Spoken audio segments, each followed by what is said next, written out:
Katie Porter, another Democrat who wants to be California governor. Her car crash interview with CBS has gone viral. And what I'm saying to you is that... Well, to those voters, okay, so you... I don't want to keep doing this. I'm going to call it. Okay. Thank you. You're not going to do the interview with us? Nope, not like this. I'm not. Not with 7 follow-ups to every single question you ask. Every other candidate has answered our follow-ups. I don't care.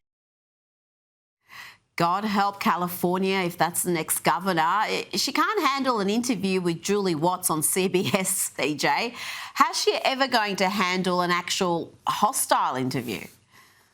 Yeah, you're exactly right. God help California. But let's also just break down like the reason she had that breakdown, right? It's because the Democrats never face tough questions. They never face actual challenging questioning from those, in the liberal media. And so she had no idea how to respond. But the question that she even was asked was not even all that challenging. It was simply, a little bit of friendly pushback from her friends at CBS. And so, you're exactly right. If you can't even ask tough questions, answer tough questions from a journalist that probably is inclined to support you and be friendly to you, how are we going to lead an entire state? It just actually doesn't make any sense. But I think what we saw in that interview is entirely disqualifying. And I hope, again, the Democrats may not be calling on Jay Jones to drop out, but I see a lot of folks calling on Katie Porter to exit the race because of that incredibly poor performance she put on in that interview.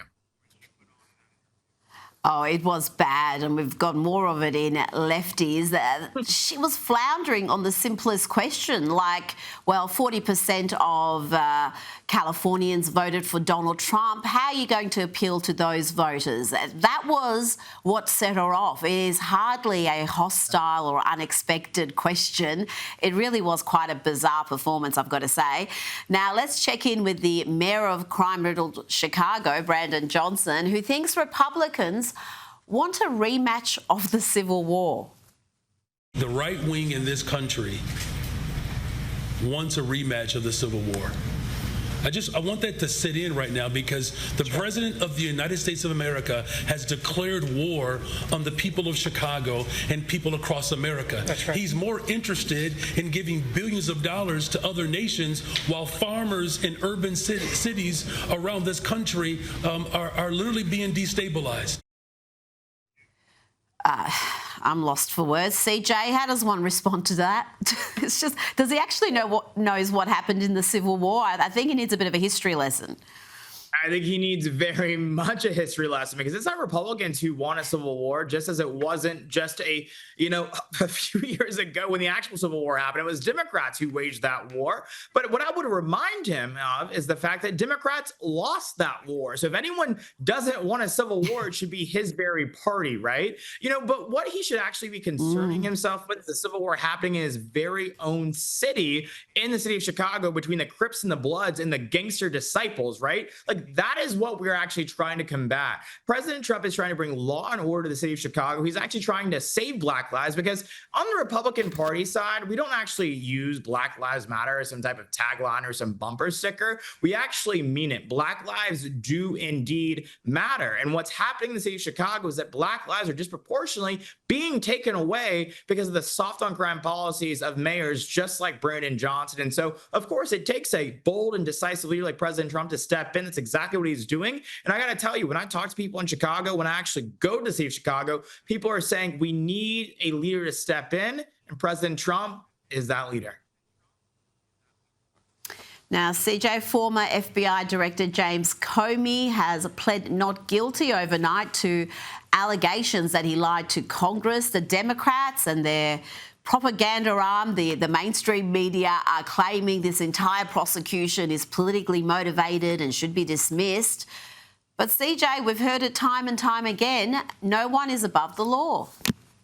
No one is above the law. You're exactly right, Rita. But what I've also heard from a lot of these Democrats is that this sets a dangerous precedent. Let's talk about who actually set this precedent, Rita. Right? It was President Joe Biden, his weaponized woke DOJ that went after every single Republican that dared to cross that administration. I'm talking about Steve Bannon. I'm talking about Peter Navarro. I'm talking about so many more people who were thrown into the gulag because simply they had the audacity to stand up for what they believe believe in and to support the America First agenda and the America First movement. And so, these tears are crocodile ones. I actually don't believe them at all. And I think that it's like long past due that the left actually gets their same treatment. And maybe that's when they'll realize that, when the shoe's on the other foot, it doesn't feel so good. But I'm not saying that this is even political. This is actually a real issue. If James Comey did lie before Congress, he should be held accountable because, as you said, no one is above the law. I don't care if you're an FBI director or Clinton, whoever you may be. If you break the law in this country,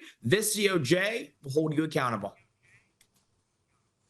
Well, let's hope so, because for too long, Republicans have been guilty of pointing out how Democrats have broken the law, how they have weaponized institutions, but there really hasn't been consequences. So hopefully there will actually be some real consequences for people who have been complicit in that sort of behaviour.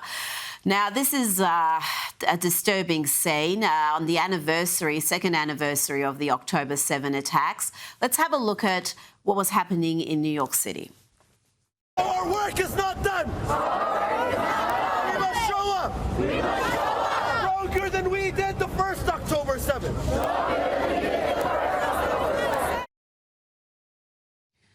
CJ, they chanted there, "We will show up stronger than we did the first October 7."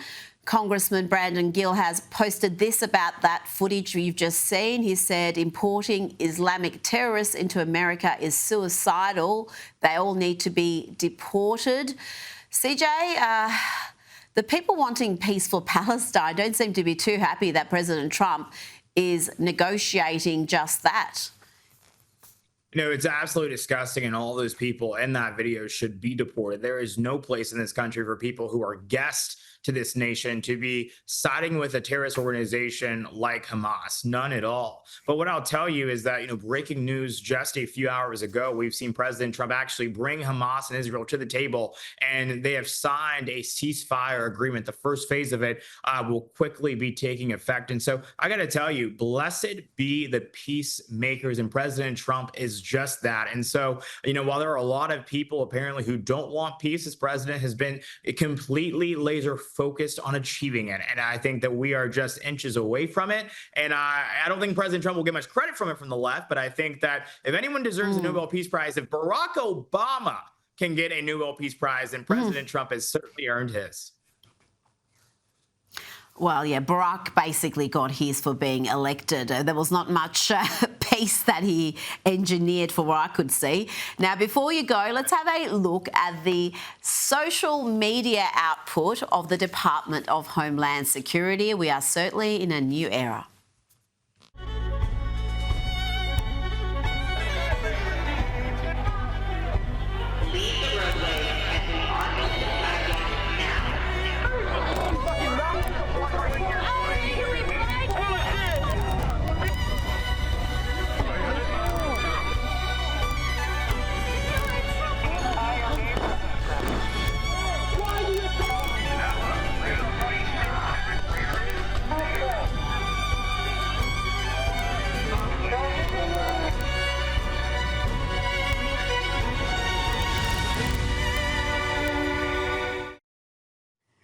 CJ, that makes me want to apply for a job with ICE.